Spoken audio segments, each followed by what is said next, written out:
परीक्षा लेकर उनकी भक्ति की महिमा का प्रकाशन कर जगत को प्रेरित करते हैं। उनका ऐसा ही एक शिव भक्त था, ऋषि व्याघ्रपाद का पुत्र उपमन्यु। बालक उपमन्यु का तो जन्म ही परीक्षाओं के मध्य हुआ था। क्या हुआ पुत्र? क्या हुआ? इतना उदास क्यों है पुत्र? माँ, हाँ, मैं अब कभी भिक्षा मांगने नहीं जाऊंगा। कह तो पुत्र, हुआ क्या? गांव वाले मेरी ठिठोली करते हैं, अपमान करते हैं मेरा। ठिठोली करते हैं?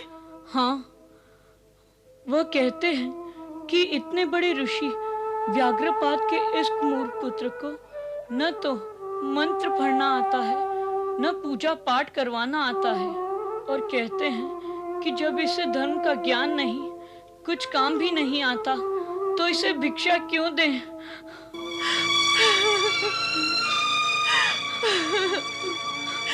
समय समय की बात है पुत्र।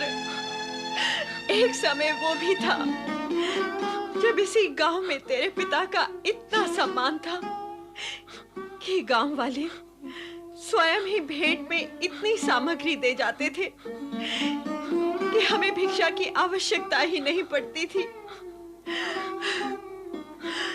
और आज ये समय है पुत्र कि भीख में हमें एक दाना भी नहीं मिल पाता। तो ऐसे गांव में रहना ही क्यों माँ, जहाँ बातें सुननी पड़े, अपमान सहना पड़े और भूखा सोना पड़े। हाँ, हाँ, तू सत्य कहता है पुत्र। हम इस गांव को छोड़कर तेरे मामा के गांव में जाएंगे। वहां मेरे भाई हमें आश्रय देंगे और फिर हमें कभी भिक्षा नहीं मांगनी पड़ेगी। तो हम सुशर्मा मामा के घर कब जाएंगे माँ? आज, अभी, इसी समय।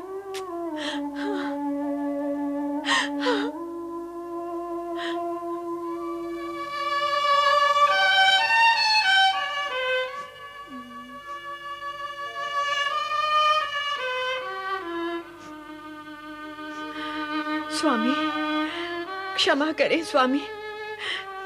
आपका स्वर्गवास होने के पश्चात हम माता पुत्र यहाँ सदैव दुखी रहे। इसलिए विवश होकर पुरखों का ये घर छोड़कर हमें जाना पड़ रहा है स्वामी।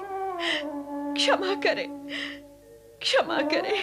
चल पुत्र, चल।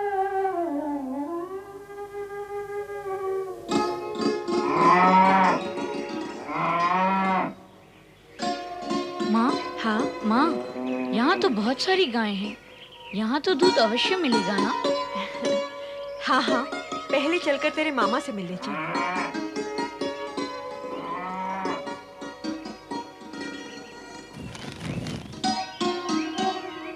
पछता रही हूँ मैं। तुम जैसे निठल्ले से विवाह हुआ मेरा।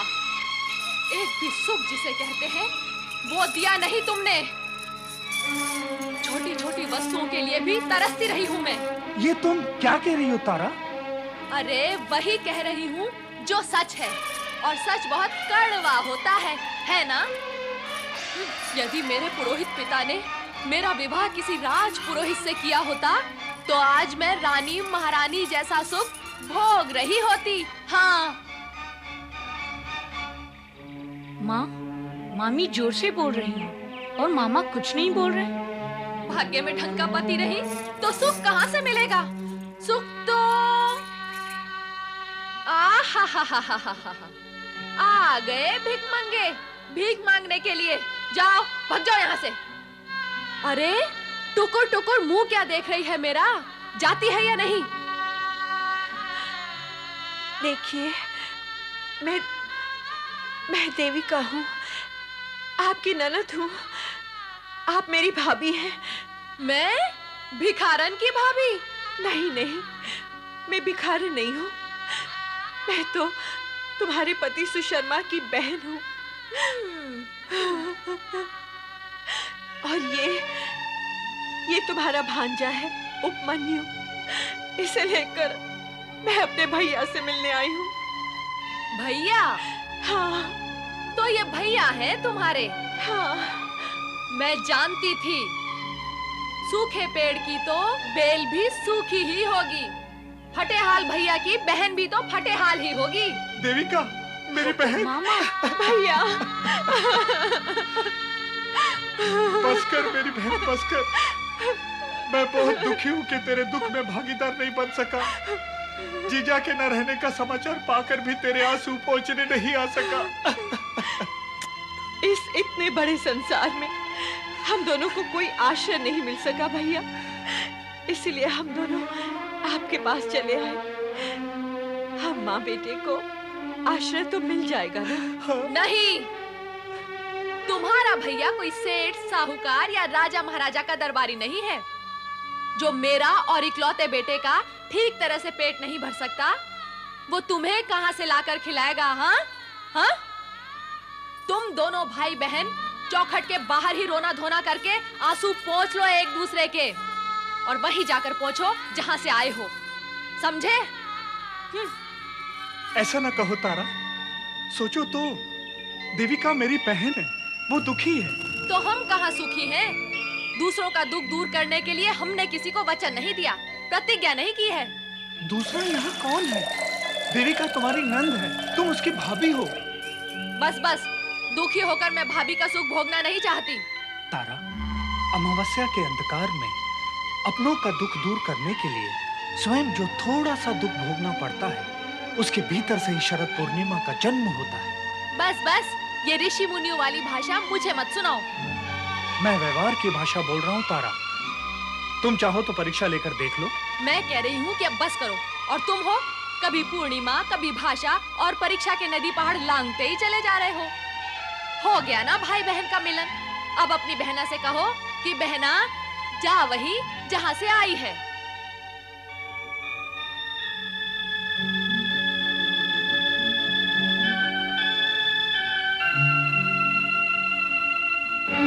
नहीं, ये दोनों यही रहेंगे हमारे साथ। तुम नहीं मानते तो मैं ही मान जाती हूँ, और इन दोनों को भी मना लो। किस बात के लिए? ये यही रहेंगे। हाँ? अरे उठो राजकुमारी जी। हाँ? सुबह हो गई, सूरज निकलने वाला है। उठो, चलकर गाय का दूध निकालो। उठो, मेरा लाडला पुत्र पुरेंद्र दूध के बिना रह नहीं सकता, उसे शीघ्र ही दूध चाहिए। अरे टुकुर टुकुर मुंह क्या देख रहा है? उठ। और सुनो, दूध की एक बूंद भी नीचे ना गिरे, और ये भी ध्यान रहे, ये गाय तुम्हारे भैया या मामा की नहीं है, ये तो मैं अपने पिता के घर से लाई हूँ।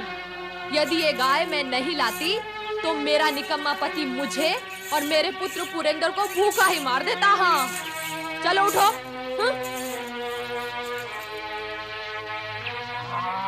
अरे रे रे रे रे रे, कहा था ना एक बूंद दूध ना गिरे। हाँ? सारा दूध गिरा दिया निर्लज्ज करेगा। मामा से भीख मंगवाएगा क्या भांजे? हाँ? भाभी, गाय की ठोकर से गिर गया, मैं निकाल देती हूँ। चल निकाल जल्दी। हाँ हाँ। ले बेटा। आजा आजा, काली आजा।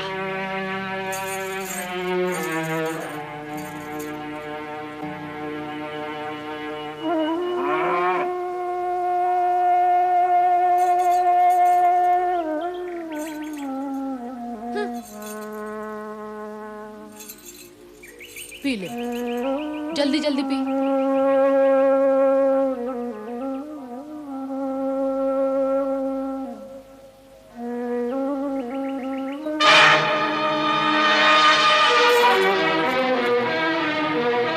तू क्या देख रहा है आंखें चौड़ी करके? कुदृष्टि लगाएगा मेरे पुत्र को। हाँ? जा, हट यहाँ से, गाय चराने लेकर जा। जा कह रही हूँ ना।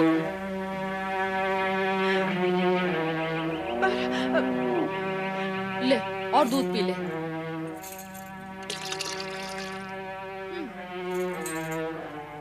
अब तू यहाँ खड़ी खड़ी क्या मुंह देख रही है महारानी? घर का कामकाज कौन करेगा? जा। विधि के विधान में लिखे होते हैं, जिसका ज्ञान केवल विधि की रचनाकार भोलेनाथ को ही है। देविका की चिंता और उसके पुत्र उपमन्यु के कष्टों का निवारण भी केवल भोलेनाथ के हाथों में ही है।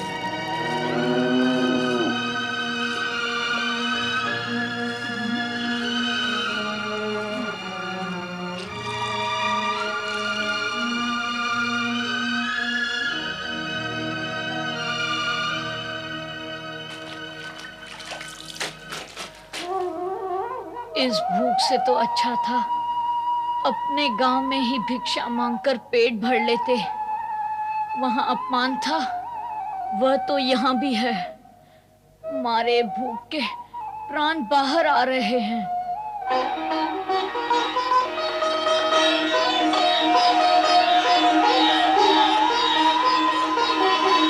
मन तो कहता है गाय का दूध पीकर ही अपनी भूख मिटा लूं।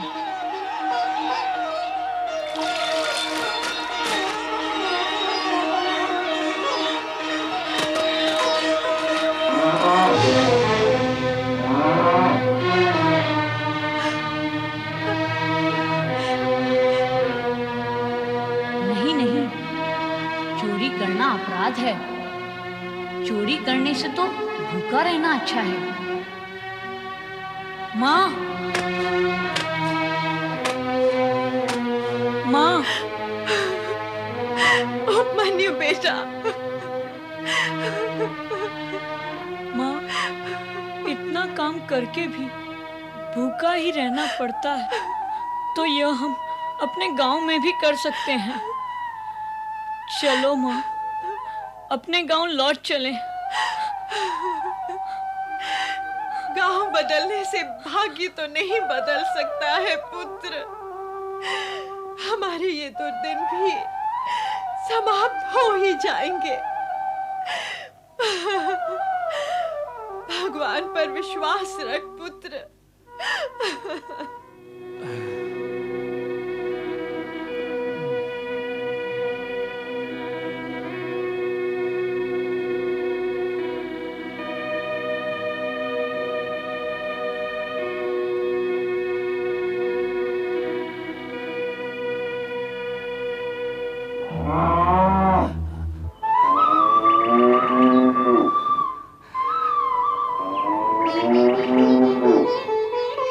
लो बहन, ये मिष्ठान है तुम्हारे और उपमन्यु के लिए। एक यजमान ने दिए हैं। तारा को पता चलता तो ये मिष्ठान पुरंदर को दे देती। लो, तुम और उपमन्यु खा लो। ये लो। मामा, मिष्ठान लाए हो हमारे लिए? हाँ उपमन्यु, ये मिष्ठान तुम्हारे लिए है। लो बेटे।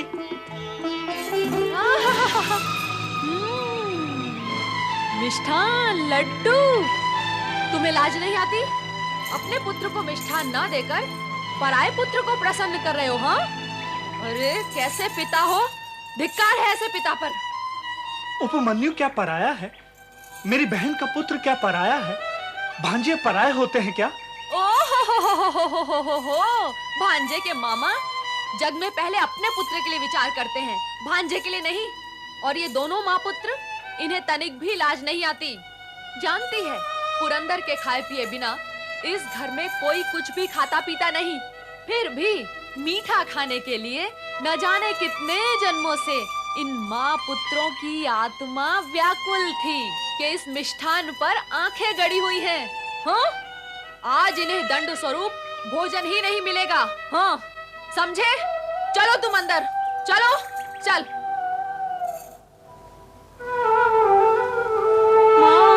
हाँ बेटा, भाग्य का लेखा कोई नहीं मिटा सकता।